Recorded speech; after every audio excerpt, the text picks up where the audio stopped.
welcome everyone to this exciting new video. Before we begin, I'd just like to say something a little quickly. Here's a reason why our very special guest Wonder is here to join us. Because on this special episode, it is Wonder's 4th birthday. My little baby's 4 years old today. Yay! And it's actually very perfect timing because, if you notice from my shirt, we are going to be featuring Alice in Wonderland. And hence why Wonder's our very special guest. Because his name actually goes with our theme. Have a good birthday. Alright, and so, another thing, thank you so much for tuning into our special episode, to my series so far. When I went to check the series, I noticed that there was 10 more people than I usually thought, so I guess that means that I'm on the right track for something. So thank you so much for actually enjoying my episodes and for just going along with it. So like I said, in this episode, we are going to feature the next remake in the Disney remakes of Alice in Wonderland. And this remake goes along with the 1951 Alice in Wonderland. Okay, so here's the thing. I don't really see this as a remake of like the very first Alice in Wonderland. I see this more like towards the future, like a sequel to it, like a kind of a continuation, mainly because in this one, Alice is a cute little, maybe 9, 10, 11-year-old, whereas in this one, we featured a 19-year-old Alice returning to Wonderland. I absolutely love the remakes of this, mainly because it's just as weird as me. I mean, even the 1951 movie was pretty weird, you're not gonna lie. It was pretty messed up. It makes you think you're high as a kite, which makes me start wondering if the creator of the original Alice in Wonderland was pretty high himself. Yeah. Lewis Carroll was a pretty interesting guy, I'm not gonna lie. I've heard really strange things about him. He was I want to say that there wasn't any hard evidence, but based on the timeline, he maybe high himself. I don't know. There was probably something going on with the drugs. I don't know. Or he maybe had a little fascination with a girl named Alice, who he based off his book, Alice in Wonderland, and its sequel, Alice Through the Looking Glass, based off this little girl, Alice. I don't know. I wasn't there. This was many years ago, like way before I was born. You have to understand, I'm a 90s chick. I pretty much lived almost 30 years of my life at this point.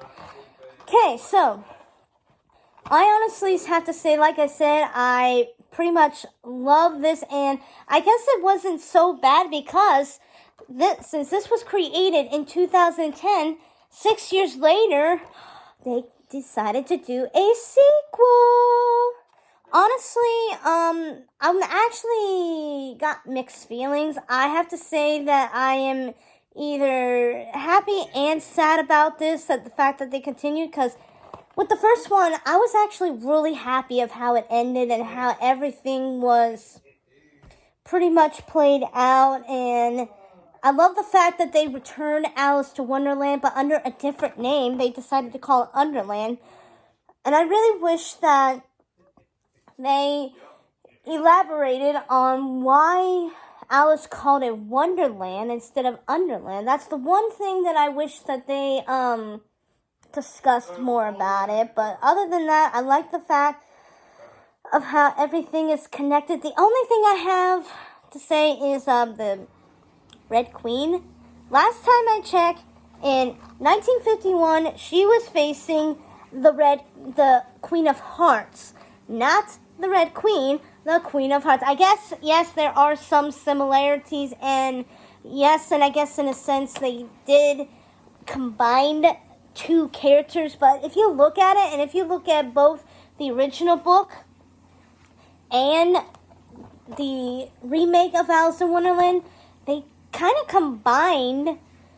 They basically did the personality of the Queen of Hearts with the outer layer of the Red Queen, and it ties along together with the White Queen, who is the sister of the Red Queen. I get all of that, and they actually did a very good job at this, but it was just, I don't know. I mean, I love the storyline, but I didn't like how they kind of combined two characters into one. I could see how, but I just don't understand why they did that. I mean, they are obviously two separate peoples based on the book and the fact that the Queen of Hearts in 1951 was pretty crazy if you ask me, but yeah. But back to the sequel of Alice Through the Looking Glass. I honestly gotta say, I love how they continued on with the story. It is 100% completely different than Alice Through the Looking Glass book from so many years ago by Lewis Carroll. But I don't know. I love the fact that it's a different story, but at the same time, I kind of wish that it was pretty much like how the book was, but in a sense, I think they did that with the first remake as it is. But I definitely love how they developed more into Alice's character, like her career of being the captain of a trading ship, and the fact that she is still being degraded because she is a woman, and that women should either be secretaries or mothers or just helpless wives. I mean, the timeline was back in those days. That was, oh my God! I hate the fact that women were so willing to be just wives and mothers, and they were even trained to be wives and mothers. They weren't trained to be anything else. They weren't trained to have their minds to be anything else. Like, if Alice wanted to be a captain, if she wanted to go exploring, let her explore. And that's what I love about these remakes, is that they made Alice different, as if she was already different with the other one. And at least this one, instead of this one, they gave her purpose when she got older. I mean, for a 9-year-old, she probably doesn't have a purpose other than to be a kid and learning how to be so ladylike. But with this one, when she's 19 years old, they already had her plan set out to marry off to the highest of society, Hamish, when they could have done, but instead, Alice wanted something more. She was adventurous. She was curious. She was not a sit-still person, which is, I know exactly how I'm feeling. I'm pretty much feeling like Alice right now, where I want to go out and explore and everything. And I know we can't because of the crisis that we are in. Anyway, and I love how in the sequel, the relationship between Hatter and Alice kind of extended. I mean, Alice went through time in order to find out what happened to Hatter's family, because he believes that they were still alive. And Alice went through great lengths to turn her back on time himself, steal from him, and use it for the purpose of her friend. Selfish acts maybe, but for a very good reason. And in time, she actually did learn the truth, and their relationship got better. Like, it was definitely not a type of relationship you would think of, where a lot of people started shipping them. Honestly, this type of relationship was really good. I mean, it was beautiful. It was pure. It was just out of friendship. Alice was not seeking a romance. She just needed a friend that actually understood her. The fact that she was crazy, in a good sense. We're all crazy in a good sense and everything. But she just felt a connection, and I guess that's why she feels very happy to be back in... Ooh, Buddy. Buddy just leaped over my my chair for a minute there. But I guess that's why she feels a connection with Wonderland, because it was familiar. It was just as crazy as she was, so this was pretty good.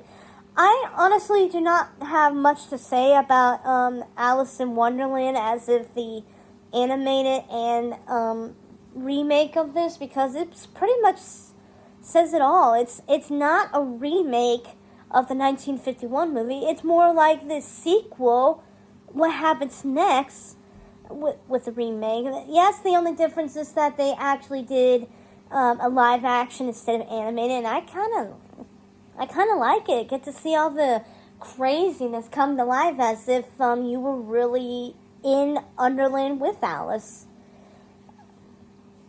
I just wish that in some ways they could do a remake of it, but I do understand that throughout the years, because Alice in Wonderland is a popular movie and it has had different alterations of it throughout the years ever since the book first arrived, so I guess I can't complain about them doing a remake of the actual movie when they've pretty much done it so many years, and it's actually nice to see what happens to Alice as she got older. Did she stay the same? Like, is she still pretty curious and wanting things? But in a sense, I'm really glad they changed it up. Like, you never know. We can either stay the same person we were as kids, or we can grow out of it and be entirely different people. I love how in the live action Alice, she still remained the same, but in a sense that she's more grown up. She wants different things. I mean, in the 1951, all Alice wanted to do in the beginning was be weird, be curious, just get out of a boring world. And when she actually did end up in a very unique world, all she wanted to do was go home. Same thing with the live action.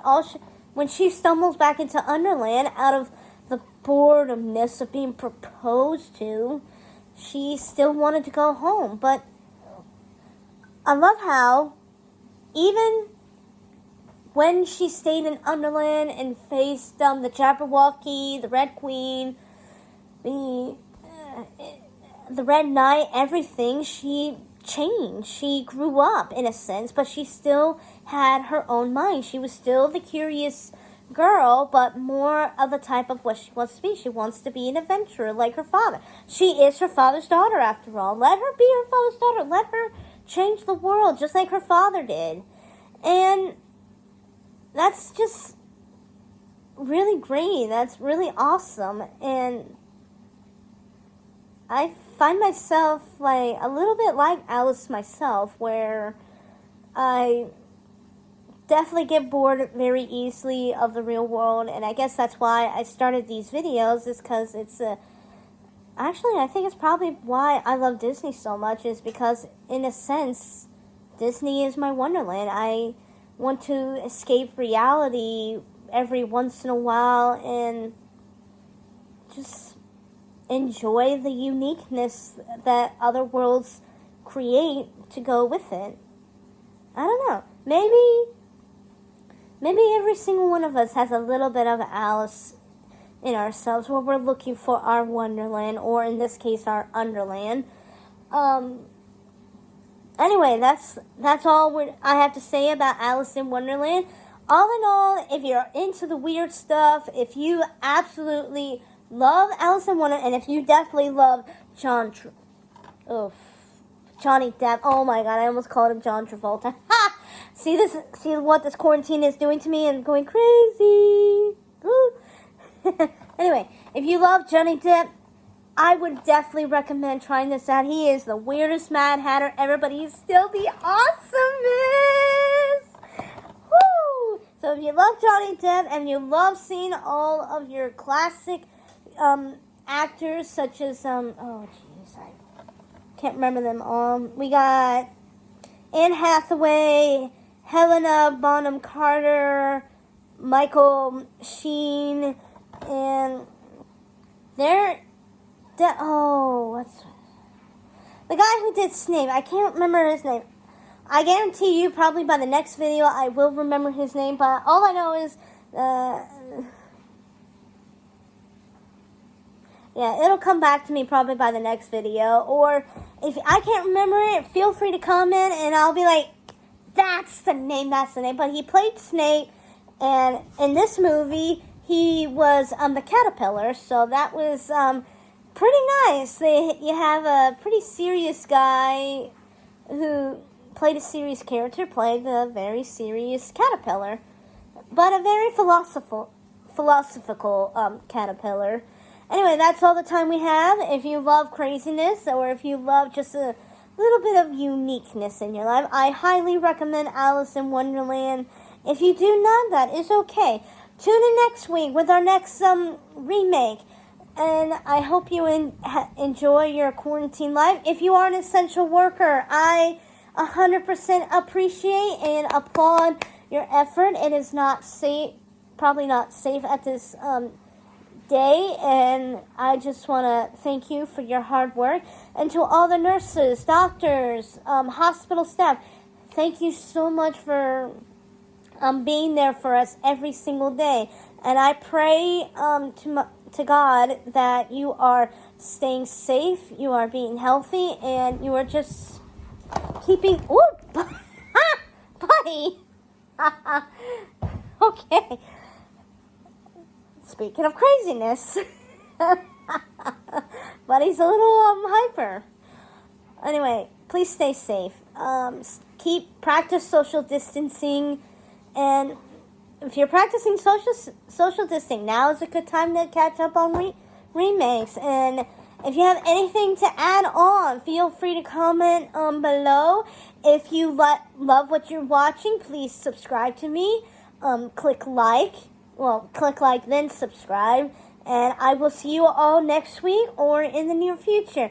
Have a very unique and wonderful day. And if you are a fan of Miss Disney, please, and if you are definitely a fan of my cats, as they mostly like to come onto my videos, please give a shout out, happy birthday wishes to Wonder on this very special day.